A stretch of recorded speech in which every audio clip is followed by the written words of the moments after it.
আদিত্য ধর পরিচালিত ধুরন্ধর মুক্তির পর থেকেই যেন থামার নাম নেয়নি। বিশ্বজুড়ে প্রায় ১,১০০ কোটি রুপি আয় করে ছবিটি ভেঙে দিয়েছে একাধিক পুরনো বক্স অফিস রেকর্ড।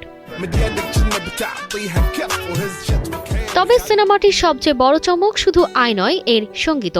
বিশেষ করে অক্ষয় খান্নার বালুচিস্তান এন্ট্রি দৃশ্যে ব্যবহৃত র্যাপ গান FA9LA, যা দর্শকের মুখে মুখে ছড়িয়ে পড়ে। এই গানই এনে দিল আন্তর্জাতিক স্বীকৃতি। বাহরাইনের র্যাপার হুসাম অসিম, যিনি সঙ্গীত জগতে পরিচিত ফ্লিপারাচি নামে, জায়গা করে নিলেন গিনেস ওয়ার্ল্ড রেকর্ডসে। টানা তৃতীয়বার অর্জন করেছে দেশের সেরা সুপার ব্র্যান্ড স্বীকৃতি বসুন্ধরা টিস্যু।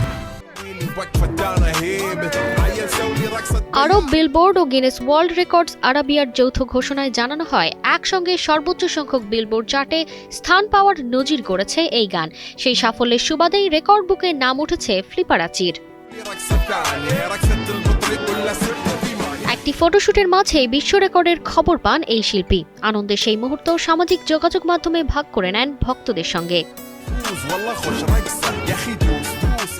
আরবি র্যাপ আর বলিউডি অ্যাকশনের এই মেলবন্ধন শুধু চার্টই নয়, গিনেস রেকর্ডেও জায়গা করে নিয়েছে। সব মিলিয়ে ধুরন্ধর প্রমাণ করল, সিনেমা শুধু পর্দায় নয়, সঙ্গীতের হাত ধরেও বিশ্ব রেকর্ড গড়তে পারে।